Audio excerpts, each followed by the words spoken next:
a splitting headache, pain piercing the heavens. Sang Ziqing slowly opened his eyes. He was lying on a worn-out cowhide sofa. Above his head was a swaying crystal chandelier, which was shining palely on the light cyan canvas ceiling. The last time he saw such outrageous whiteness was his ex-girlfriend's wedding dress, but he didn't know whether there was an ex-girlfriend. Where is this? He sat up with difficulty and looked around. Gothic architectural style. The dim walls are covered with moss and strange green liquid leaks from the cracked gaps from time to time.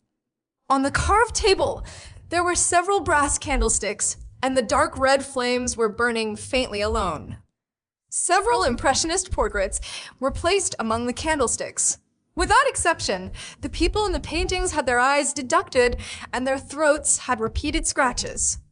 Sang Ziqing staggered to his feet, his headache still unabated, as if someone had penetrated the temples on both sides of his head with fingers, constantly stirring his brain.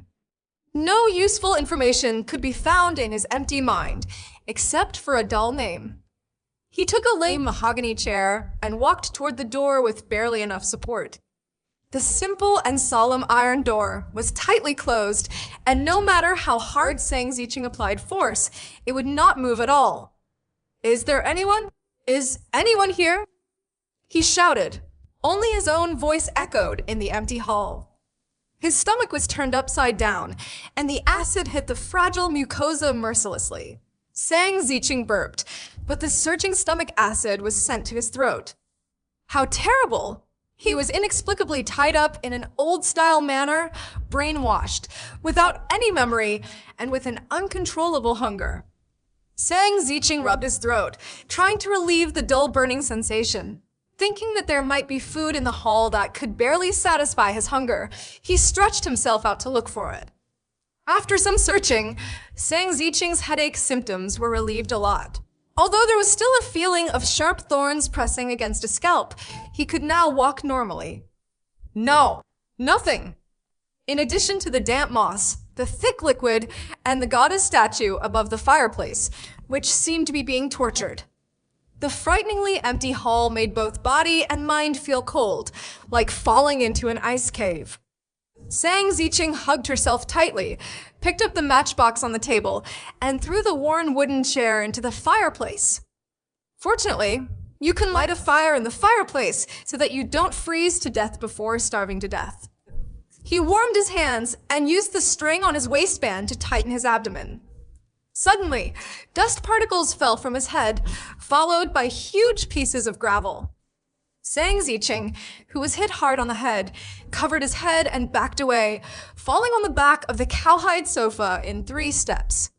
His eyes gradually moved up along with the abnormal commotion, but everything that happened next caused the nerves in his brain to become twisted and commotion again.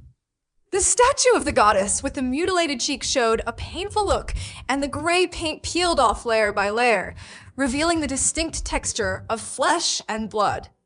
The face of the holy goddess, who looked at all living things, was only left with pieces of rotten flesh and bulging ugly eyes. There were still traces of files on the flattened nose bones. Muddy tears welled up from his gray eyes and fell one drop at a time on the edge of the burning firewood. A stream of turbid air rushed up from Sang Ziqing's lungs into his throat, and together with their rising stomach acid, blocked the downward air. Suffocation. Unbearable suffocation. Sang Ziqing swallowed his saliva one after another, and finally put the breath that he couldn't hold back into his lungs. He walked forward in a strange way. His trembling fingers lingered on the ankle of the goddess relief for a moment, and then he stabbed straight in. Blood surged out like juice from a tomato pricked by a needle. There is no relief of the goddess here. She is obviously a living person built into the wall. The bulging, hollow eyeballs turned in a whisper, watching the young man's figure blindly running through the hall. Sang Ziqing was breathing heavily, not daring to make a sound. His chest was as tight as before a summer rainstorm. Suddenly, his body was embedded directly into a hollow wooden wall and slammed into it. The boy fell into the inside of the wall, as if he was in another world. Sang Ziqing was in shock and cautiously guarded everything around her. Checkout counter, empty aluminum shelves, old black and white TV. On the walls, there are strange pictographic symbols that cannot be called words. But Sang Ziqing could clearly recognize the 6 bright red characters hanging above the glass door. Yu Affordable Supermarket. What the hell is this place? A messy and sewn world. If this is a dream, wake up quickly. He clenched his fists and beat the pale pink floor tiles furiously. As his brain gradually calmed down, Sang Zi suddenly realized something. Supermarket? Since it's a supermarket, there's no way it won't have any inventory. He quickly climbed up and walked between the rows of cargo racks. Suddenly, some boxes of snacks caught his attention. On the top shelf, there are several food boxes neatly arranged. Big blade pork, fish-flavored shredded pork, Zaiwaning crispy noodles, Arctic ice pack drinks. These are all quite affectionate names. Sang Ziqing's eyes shone as she stepped on the bottom of the shelf and climbed up step by step. His arm was getting closer and closer to the food box. Suddenly, something strange happened again. The aluminum bracket of the cargo table actually stretched upwards consciously, reaching straight to the ceiling as if it was deliberately escaping.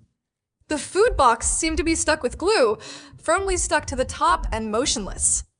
Sang Ziqing took a deep breath and jumped down from above. Even if I finally touch the coveted food box, I'm afraid I won't have the guts to eat it. He continued groping along the shelves until he saw several freezers. Unfortunately, it was also empty inside, except for the layer of ice covering the inside and a few dark red ice crystals, perhaps traces of hawthorn-flavored popsicles. Next to the freezer is an ice house for refrigeration, with the door ajar. The steps at the entrance are covered with a layer of white snow, and several pools of dark red ice crystals of different shapes spread from the steps to the inside of the ice house. The strange and sinister wind made Sang Ziqing shiver. He stared at the half-closed door for a long time, then closed the ice house door tightly and walked towards the cashier. After walking a few steps, the unbearable headache struck again. The incandescent lamps in the supermarket flickered on and off, then suddenly turned into a dazzling pale light, just like the crystal chandeliers in the hall.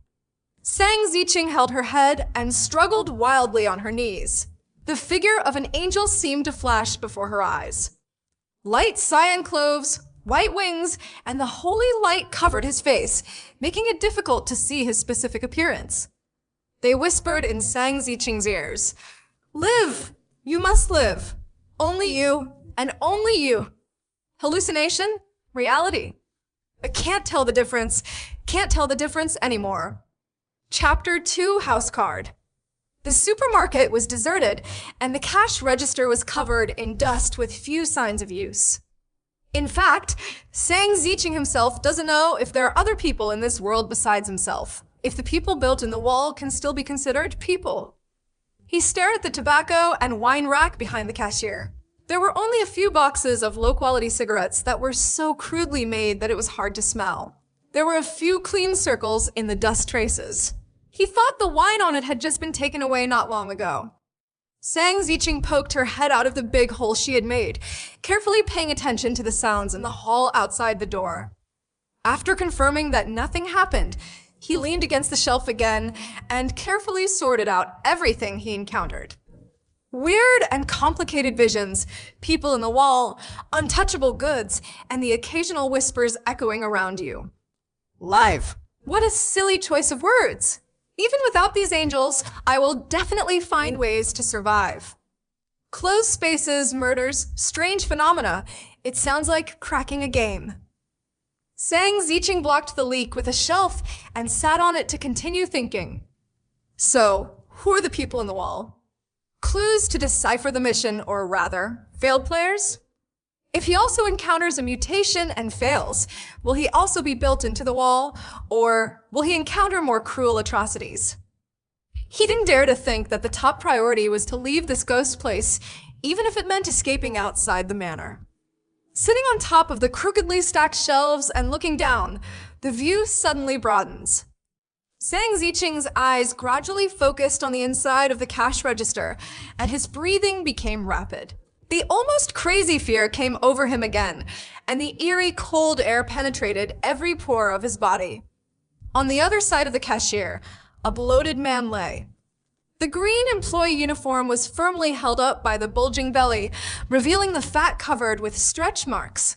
The wide straw hat covered the fat face, making him look like he was sleeping soundly. But this is obviously impossible. The sharp sound of the cargo platform's tripod and tiles colliding and rubbing makes it impossible for anyone to sleep peacefully in it. The only explanation is that the fat man has died long ago, and only dead people cannot wake him up. Sang Ziqing tentatively climbed down from the cargo shelf and crawled limply on the ground. The cold fat body lay stiffly on the tiled floor. In the pocket of his coat, there was a red heart-shaped house key. In the center of the heart was the number 9, written in yellow paint. It looked slightly worn. The exposed belly was bruised and purple, and the stretched skin had twisted and weird cracks. Sang Ziqing was still in shock when the sound of conversation suddenly came from the corridor outside the main door, a soft and charming female voice, and the banter of rogues with mouths full of yellow waste. The main entrance of the supermarket leads to nowhere, and Sang Ziqing is blocking it with 2 freezers. In desperation, he had no choice but to put the house sign in his pocket, and there was no place to hide in the empty supermarket, except for the ice room he had just closed, the somewhat eerie cold room. After thinking about it for a while, Sang Ziqing had no choice but to run towards the ice house, struggling to twist the square plate-like handle. Come on! Are you frozen by the ice? Although the handle can be turned easily, the gap in the door has long been filled with ice crystals. No matter how hard Sang Ziqing applies force, it will not move at all. Oh, damn. Who made the supermarket look like this? I will definitely blow his head off. I swear I can do it. Harsh words drifted in from outside the door. There was just a boom sound, and the supermarket door, along with 2 stacked freezers, were kicked away. Sang Ziqing was dripping with sweat, gasping for air, frozen in place, staring at the door with his eyes in a daze. Player? Or is he the murderer who killed the boss and built people in the wall? A man and a woman finally walked in. They were a foreigner with blonde hair and blue eyes and cold white skin, and a tall, curvy, and charming woman with long, straight black hair. When the 2 saw Sang Ziqing, they were stunned for a moment, and then the foreigner asked, "New here?" "Ah, yes." Sang Ziqing replied with a guilty conscience. If you look closely, you see what a handsome little brother he is." The charming woman clapped her hands and praised. The blush on her face rippled like grease soaked in paper. The northern dialect of England, the language of the island country, and the Chinese language of China, 3 different languages can communicate smoothly, but no one cares. Tisk, stinky bitch. What's so good about this skinny monkey? The blonde man seemed to be quite concerned about what the woman said, and turned to stare at Sang Ziqing with a look of jealousy. "Where's your room number?" "Number 9, or maybe 6, or maybe 19, or 16. I can't see clearly. The paint on this house number is a little peeled off." Sang Ziqing held up the house tag on the fat man's shirt and waved it in the air to make a gesture. The number 9 in yellow paint was so worn that the shape could not be seen, and the red paint on the front part of 9 was also rubbed and turned into yellow and white. The blonde man narrowed his eyes and took a look. "This is room 9, rooms 1 to 12. Only room 9 is unoccupied, but you have to pay attention. I am Lickier from room 8. The sound insulation effect of the hollow wall is not very good. I sincerely recommend that you prepare earplugs." The man raised his proud head and put his arms around the woman's slender waist like a water snake, looking arrogant and arrogant. The woman smiled and waved. "I am Zwiggy Lisha from room 5. I am occasionally in room 8, and sometimes I wander around room 4, 7, and 11. However, I am thinking now that maybe room 9 is better." Li Xia, who was nestled in Lickier's arms, looked soft and lovely, and her ambiguous eyes and gestures were all full of provocation. Sang Ziqing's body tensed up, and Li Qier's jealous eyes made her feel very uncomfortable. This place has been completely evacuated. I don't know if there is still any inventory. We are almost out of ammunition and food. That damn guy. This is a sin that he can't make up for no matter what he does, Li Qier said through gritted teeth. His eyes were drawn to the shelf that Sang Ziqing couldn't touch or put down. Isn't there still some good stuff here? A box of dry noodles, including water. I hope it's not the damn lemon flavor. Oh, damn. It really tastes like lemon. Why? Why can he touch it so easily? Sang Ziqing's face was full of bewilderment, and her abdomen was turbulent like thunder. Li Xia covered her peach-like lips, eyes curled into crescent moons, took 2 packages of crispy noodles from the box, and threw them away. Even though Li Qier looked a little unhappy, he still didn't stop him. Thank you, thank you. Sang Ziqing caught it steadily and held it in front of her chest. You don't mind if you just eat it. Your stomach is already rebelling in protest. Li Xiamei still looked charming and charming. Excuse me. Seeing Li Qier tearing open a bag of chips and chewing them, Sang Ziqing found the jagged opening of the package and tore it open anxiously. Suddenly, his pupils were like dried sponges, shrinking tightly towards the center of his eyeballs. What kind of fried noodles are inside those crispy noodles? Sang Zi clearly saw countless twisted and crawling dark yellow worms, intertwined and intertwined, and the fat body covered with bamboo patterns was beating rhythmically, rising and falling together like a beating heart. Chapter 3 Rad. Stomach acid surged through the throat, rushing straight into Sang Ziqing's mouth. He fell to his knees, covered his mouth, and beat his chest. He wanted to vomit, but there was nothing in his stomach. The saliva flowing out of the corner of his mouth was mixed with stomach acid and dropped drop by drop into the bag of crispy noodles, blending with the twisted meatworms. What the hell are you doing again? Li Qier looked at Sang Ziqing, who was having an epileptic fit, and cursed angrily. He opened a few packages of dry noodles, put the noodles into his mouth, and chewed them, wolfing them down as if to vent his anger. In the man's mouth, the crisp crack sound of the fried dough cake breaking hit Sang Ziqing's eardrums like a bell. He didn't understand what was in this small and exquisite packaging bag. The constantly trembling hand reached numbly and feebly into the bag. The feeling of struggle for tiny life spread from the fingertips to the heart and then immediately went up, beating his scalp and every hair. Even if you hold it tightly, you can clearly feel the distinct squirming movement. Why? Why? Things in the hands of others are so unsightly in your own eyes. He was furious and furious. He held 2 packages of crispy noodles tightly and kneaded them crazily. Even in the eyes of the 2 of them, Sang Ziqing was just kneading the dough into thin pieces. But only he knew clearly that the crackling sound like exploding juice, the terrifying squirming that made people's skin crawl all over, everything was so clear and palpable. I'm not hungry yet. I'm just a little bloated. Sang Ziqing put the kneaded crispy noodles into his pocket and stood up in embarrassment. He tried his best to empty his mind, imagining some relaxing and pleasant things. The sealed box deep in his memory was like a prank from heaven. There was nothing in it, except for the emptiness and deathly silence of the infinite vastness. Hey, this freezer is damn like that. I quite like those little boosters' breast sticks that I haven't seen before. Li Qier turned over the fallen freezer, broke off a dark red ice cube, and chewed it in his mouth. The fishy smell of rust suddenly filled my mouth. The taste of this manufacturer is quite good. It reminds me of the days when I lived in a castle with my grandfather in the country. Li Qier praised, his mind gradually focused on the refrigerator door behind Sang Ziqing. Look, there must be a lot of good things hidden here. Before the covenant was broken, no one had ever touched this sacred place.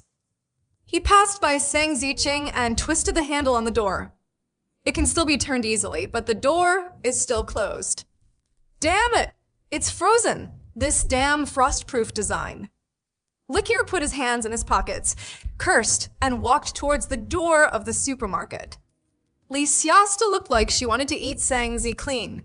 She put her fingers on her pale pink lips, twisted her body, and showed off her proud figure without any concealment. At 3 o'clock in the afternoon, there is a meeting of the homeowners. Remember to attend. See that remember to leave the door open for me tomorrow night. I will give you a night of drunkenness and unforgettable life.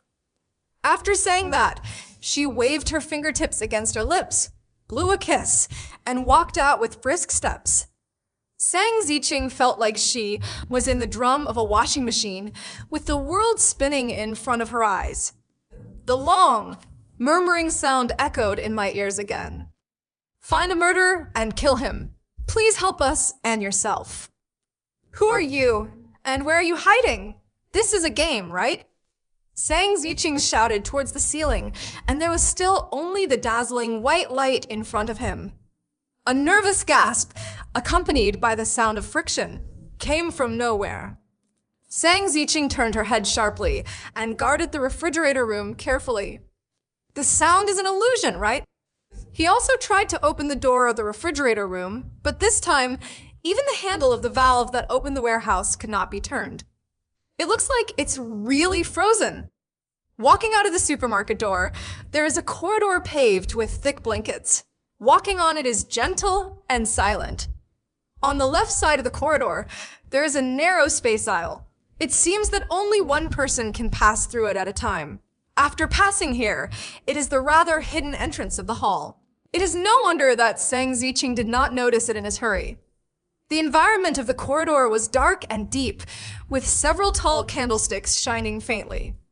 The 7 oil paintings placed among the candlelight were exactly the same as the 5 in the hall. The hollowed-out eyes and cut throat looked extremely weird. After searching for the house number on the door, Sang Ziqing finally came to door number 9. Located at the deepest part of the corridor, opposite is number 10, and to the side is room number 8 where Likier is. Even at noon, the activities of polishing guns and sharpening swords have already begun in room 8. The creaking sound of the old wooden bed regularly accompanies the heavy breathing of men and women. Even in such a high-pressure environment, he still has such a character, which is really enviable. Sang Ziqing inserted the key into the rusty keyhole, swung it back and forth, and after some awkward attempts, he finally opened the black and purple door.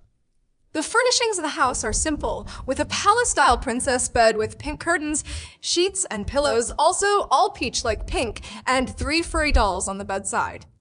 In the glass of the black wooden display window, there are small and exquisite objects, pendants, figures, and many handicrafts of different shapes. The semicircular raised balcony is a closed window with green, yellow, and red glass, and the glass is covered with cute cartoon stickers. If it weren't for the strong smell in the room, it would be hard to imagine that the original owner of the room was a fat, middle-aged man. I'm a little lucky that there's nothing in my stomach. The smell is worse than the fish that's sunburned on the beach. Sang Ziqing locked the door and moved the display window close to the door.